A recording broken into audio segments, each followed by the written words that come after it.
Vamos sair daqui, meu anjo. Eu prometo. Ninguém mais vai te machucar. A voz de Clara, embora embargada pelo medo, soava firme enquanto ela corria pelos corredores intermináveis da mansão Montenegro. O pranto de Laura ecoava contra as paredes geladas, e o som dos passos apressados se misturava ao pânico que dominava o momento. Atrás delas, a figura da mulher vestida de vermelho urrava com ódio.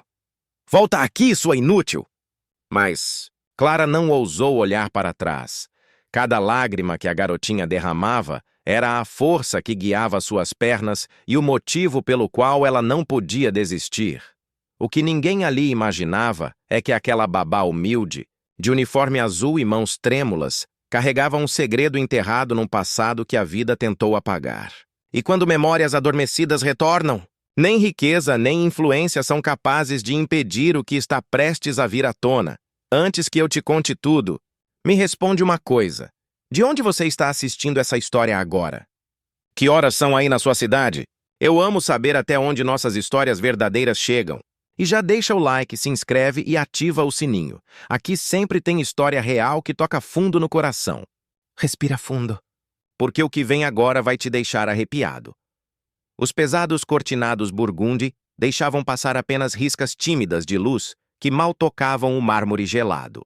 No centro da sala, sentada no sofá como uma estátua viva, estava Laura, 5 anos, olhos apagados e alma ferida.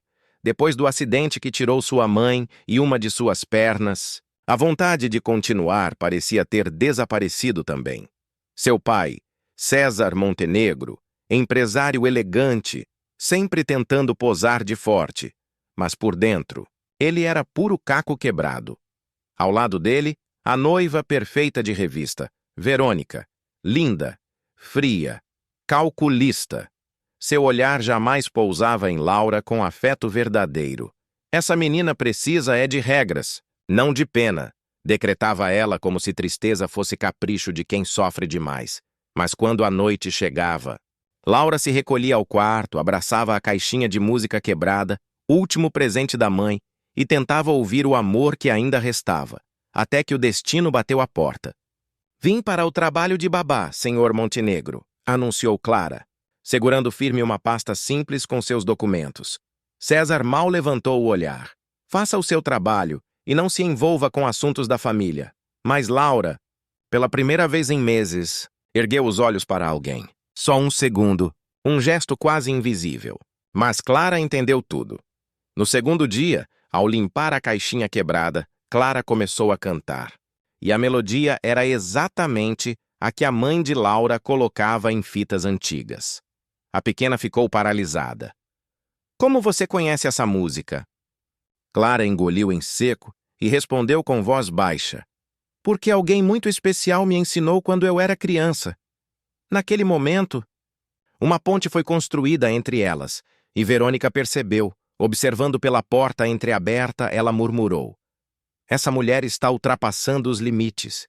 César seguia ocupado demais com negócios para notar qualquer mudança. Laura começava a sorrir. Clara a cantar. "E a mansão?" Pela primeira vez. Parecia respirar vida. Mas onde existe luz, há sempre quem prefira as sombras. Naquela tarde, com veneno nos lábios, Verônica ordenou a uma funcionária: "Vigie cada movimento dessa babá. Quero saber tudo." Verônica não estava satisfeita. A cada dia que passava, ela percebia Laura dando pequenos sinais de melhora. E aquilo a incomodava profundamente. Quando o amor começa a nascer, onde antes só havia dor, quem vive de aparência sente medo de perder o controle. Num final de noite, Clara ouviu passos arrastados pelo corredor. A mansão, enorme e arrogante durante o dia, parecia um castelo abandonado na escuridão. Ao entrar no quarto, a babá encontrou Laura acordada, agarrada a uma fotografia antiga. "Eu achei no baú do papai", sussurrou a menina. "É a minha mãe." "Mas quem é essa mulher aqui? Ela parece você." Clara sentiu o coração despencar. Na foto ao lado da mãe de Laura, estava alguém idêntica a ela, o mesmo sorriso, o mesmo olhar. "Deve ser só coincidência, meu anjo." Respondeu tentando disfarçar o pânico que subia pela espinha, mas por dentro ela sabia. O passado estava voltando. E ele nunca volta em silêncio. Enquanto isso, escondida na porta, Verônica observava. Ciúme? Medo? Ou simplesmente maldade? Essa mulher está ultrapassando os limites, sussurrou para a funcionária. Quero que você vigie tudo o que ela fizer, até o que respira. As horas seguintes foram sufocantes. Na madrugada, alguém entrou sorrateiro na sala. Deixou sobre a mesa a foto e um bilhete. Eu sei quem você é. Clara sentiu o mundo tremer. Mas guardou tudo no bolso e manteve o rosto firme. Se ela caísse, Laura voltaria para a escuridão. No café da manhã, Verônica atacou com veneno disfarçado. César! Essa babá está criando uma dependência doentia. Isso pode prejudicar o tratamento da menina. O empresário, estressado com negócios, assentiu sem pensar.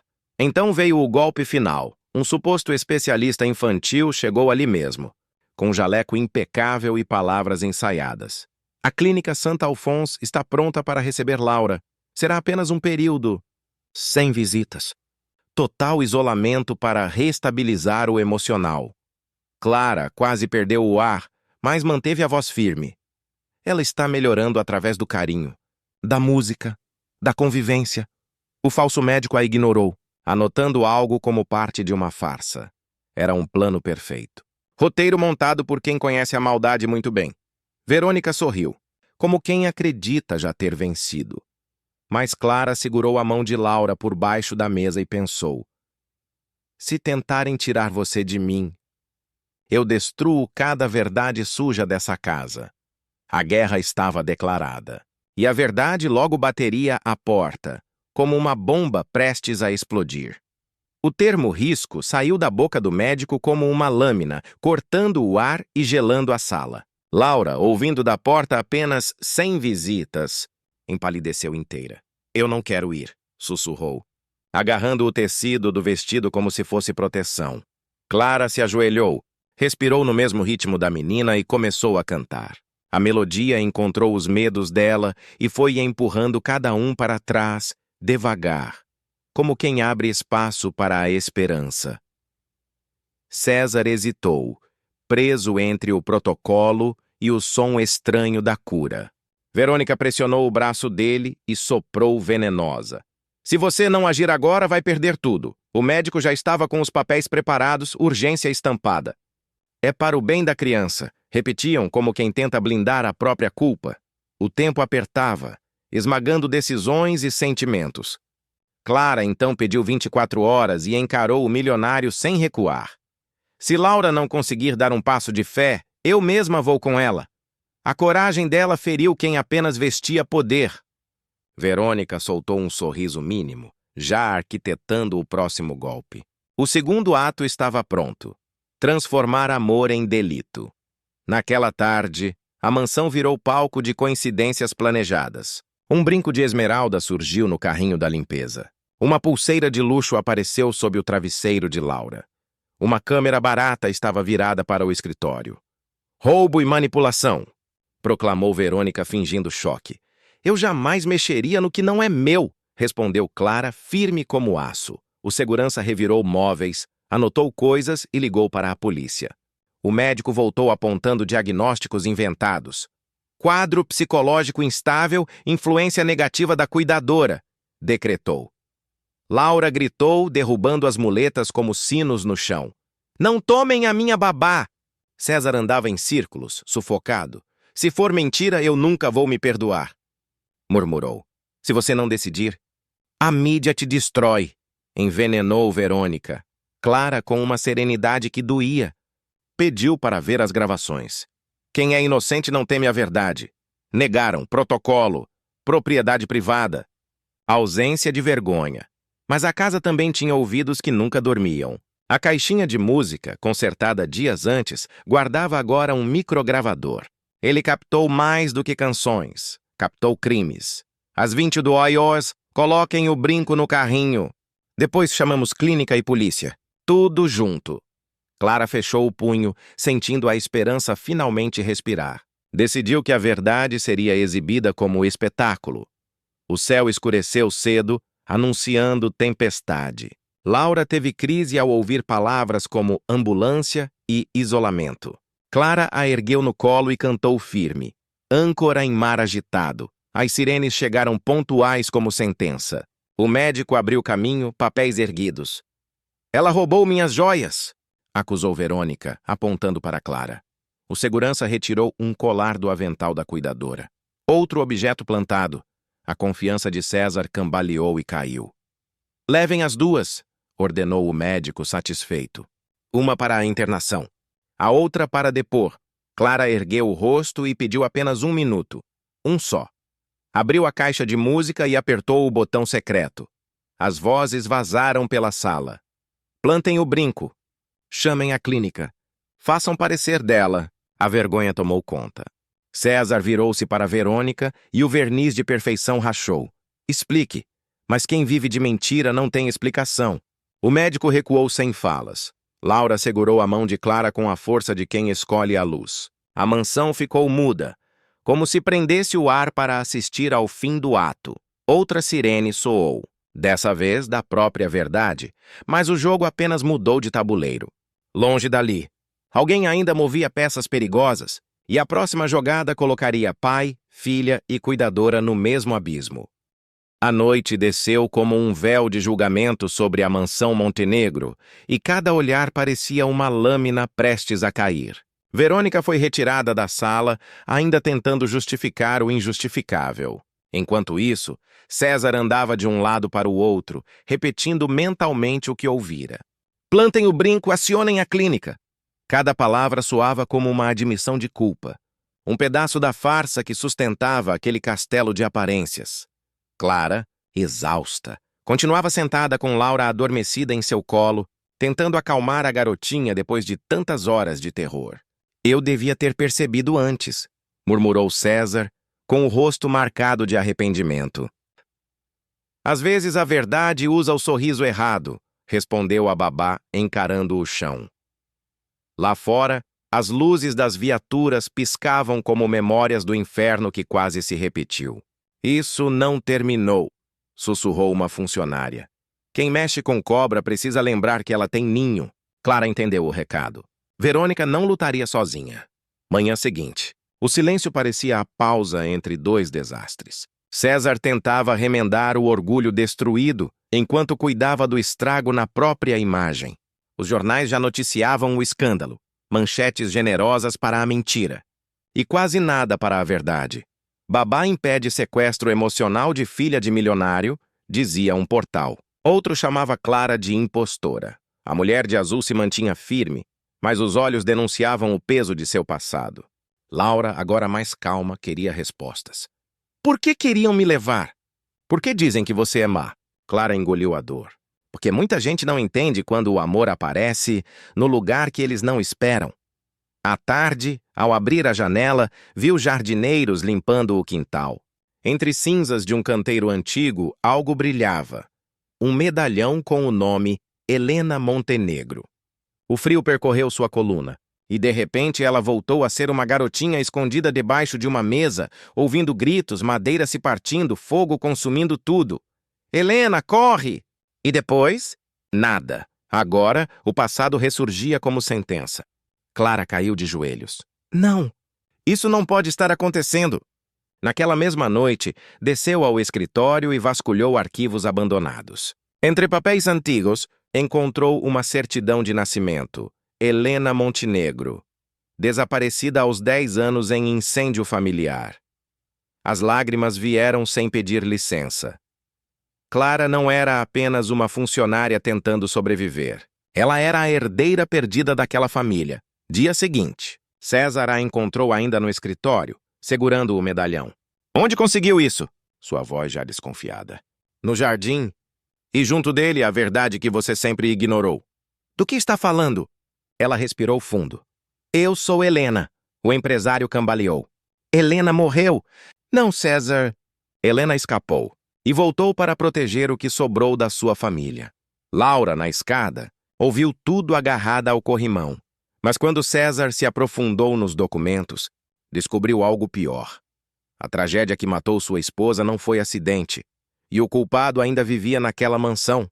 Enquanto isso, Verônica reaparecia nos jornais se passando por vítima, dizendo que tudo era armação e que Helena estava mentindo. À tarde voltou à mansão com advogado e seguranças. "Essa mulher enganou todos vocês!" ela gritou. Ela inventou cada detalhe. César tentava conter o caos. O olhar da noiva, porém, já não era de quem queria amor. Era de quem lutava pela própria sobrevivência e retorno ao trono perdido. A noite desceu sobre a mansão Montenegro como um véu de julgamento, e cada olhar parecia cortar o ar como uma lâmina prestes a cair. Verônica foi retirada da sala aos gritos, enquanto César andava de um lado para o outro, repetindo mentalmente as frases capturadas no áudio.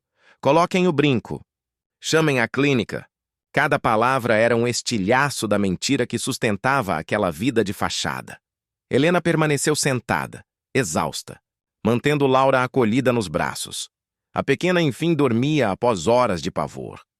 "Eu devia ter percebido tudo antes," César murmurou, destruído pela culpa. "Às vezes, a falsidade usa o sorriso mais convincente," respondeu Helena, evitando encará-lo. As luzes azuis das viaturas no lado de fora piscavam como ecos do pesadelo que por pouco não se repetiu. "Isso não acabou," sussurrou uma funcionária ao passar. Helena entendeu o recado. Verônica não lutaria sozinha. A manhã seguinte trouxe um silêncio que era apenas o intervalo entre duas tempestades. César tentava reparar sua imagem enquanto jornais espalhavam versões distorcidas. Babá salva herdeira de falso sequestro emocional. Funcionária manipuladora tenta destruir família milionária. Helena mantinha a cabeça erguida, mas o peso em seu olhar mostrava o quanto a verdade também machuca. Laura, mais consciente, fez perguntas que rasgavam o coração. "Por que queriam me afastar de você? Por que dizem que você é má?" Helena respirou fundo antes de responder. "Porque nem sempre o mundo entende quando o amor nasce de onde ninguém espera." No fim da tarde, ao abrir a janela, Helena viu o jardim sendo revirado, e entre a terra enegrecida, um brilho, um medalhão antigo gravado com o nome, Helena Montenegro. Seu corpo inteiro gelou. A lembrança queimou. Chamas. A mãe gritando: "Corre, Helena!" Silêncio. Aquele objeto era a prova que o destino estava devolvendo tudo que lhe foi tomado. Nesse momento, ela desceu ao escritório e revirou arquivos antigos. Entre papéis esquecidos, a verdade final. Certidão de nascimento. Helena Montenegro. Desaparecida aos 10 anos em incêndio suspeito. As lágrimas vieram como libertação. Ela passou a vida fugindo, mas agora havia voltado. Na manhã seguinte, César a encontrou segurando o medalhão. "Onde achou isso?" ele perguntou já aflito. "Onde você enterrou meu passado?" "Nas cinzas." "Do que está falando?" Helena encarou-o sem medo. "Eu sou Helena." O milionário ficou atordoado. "Isso é impossível." "Helena morreu." "Não, César. Helena sobreviveu." E voltou para proteger o que sobrou da sua família. Laura ouviu da escada, sem entender completamente, mas com o coração atento. O destino não havia destruído nada. Só estava esperando o momento certo para revelar. E ao investigar o incêndio, César descobriu. A tragédia que matou sua esposa não foi acidente. O responsável ainda estava dentro da casa. Verônica retornou acompanhada de advogado e segurança, tentando retomar o controle. "Essa mulher enganou todos vocês." "Ela inventou essa identidade." Mas Helena deu um passo à frente. "Sabe o que é se olhar e não se reconhecer depois que o fogo leva tudo?" A vilã riu debochada. "Você acha que acredito nessa história de heroína?" Então, Helena acionou o gravador. A própria voz de Verônica encheu o ambiente. "O incêndio." A mãe dela sabia demais. "Eu só finalizei o serviço." César ficou branco como mármore. Verônica explodiu. "Ela nunca deveria ter se casado com você. E o acidente da sua filha foi meu presente final." Laura, frágil, mas corajosa, surgiu no topo da escada. "Minha mãe morreu por sua culpa." César caiu em lágrimas, abraçando a filha. A polícia entrou. Algemas, flashes. Verônica gritando como fera encurralada. "Vocês vão se arrepender!" 6 segredos piores. Mas já era tarde. César aproximou-se de Helena, arrasado. "Eu falhei. Fui cego. O amor às vezes só vem para lembrar quem somos antes da dor, ela disse suavemente. Laura uniu as mãos dos dois. Agora a gente é família de verdade, né? Helena sorriu. Família é quem fica quando tudo desaba. E ainda assim escolhe reconstruir. Mas na madrugada seguinte, uma nova ameaça inesperada. Uma carta anônima. Em selo antigo da família. Dentro dela, apenas uma frase. Nem todos morreram no incêndio. E uma foto antiga. Um menino ao lado das duas irmãs Montenegro, César engoliu seco. Um sobrevivente? Helena apertou a foto contra o peito. Talvez um irmão que nunca soubemos. Ele ofereceu ajuda, mas ela recusou. Essa parte da história, eu preciso encarar sozinha. O sol nasceu, anunciando. O fogo não terminou. Ele só mudou de alvo. Às vezes, a vida espera o momento certo para revelar o restante da verdade. E agora Laura estava pronta para recebê-la. A menina que antes vivia escondida em si mesma passou a pedir para ver o jardim, tocar nas flores, explorar o mundo com a muleta colorida que Helena havia decorado especialmente para ela. Olha, babá, eu consigo! Eu sempre acreditei em você, meu anjo, respondeu Helena com os olhos brilhando. A risada da pequena preenchia a casa inteira, curando feridas que nem o relógio conseguiu fechar. César observava cada detalhe, percebendo que amor não se impõe, se demonstra. Ele entendeu que não era fraqueza admitir medo, era um gesto de amor. O verdadeiro recomeço estava ali, diante de seus olhos, nas passadas incertas da filha que tinha tanto a ensinar. Helena, ao fundo, puxava suavemente as cortinas. Seu uniforme simples ganhava um brilho especial sob a luz quente do amanhecer. Ela sabia que o tempo pode apagar as labaredas de um incêndio, mas nunca o motivo que fez alguém sobreviver a ele. Naquela noite, a mansão foi tomada por música, não vinda da caixinha quebrada, mas da voz suave de Helena se misturando às gargalhadas de Laura. César deixou lágrimas discretas escaparem. Você trouxe minha filha de volta. E devolveu quem eu era, disse ele emocionado. Helena apenas sorriu. Eu só fiz o que o amor me mostrou. Continuar, mesmo quando tudo desaba. Lá fora, o vento tocava as árvores e, pela primeira vez, o jardim antes destruído ganhava brotos novos. Com a mão no medalhão, ela ergueu o olhar ao céu. A dor havia sido o fogo, mas foi o amor que a manteve viva. E enquanto as luzes iam se apagando uma a uma, o público entendia. Algumas histórias não acabam com um ponto final. Elas renascem. Porque Deus costuma usar os mais simples para reconstruir o que a vida tentou arrancar. E o que o fogo quis silenciar. O amor transforma em brilho. Agora eu te pergunto, e você? Acreditaria no seu coração mesmo quando todos duvidassem? Comenta aí de qual cidade está assistindo. Se essa história fez diferença para você, compartilhe.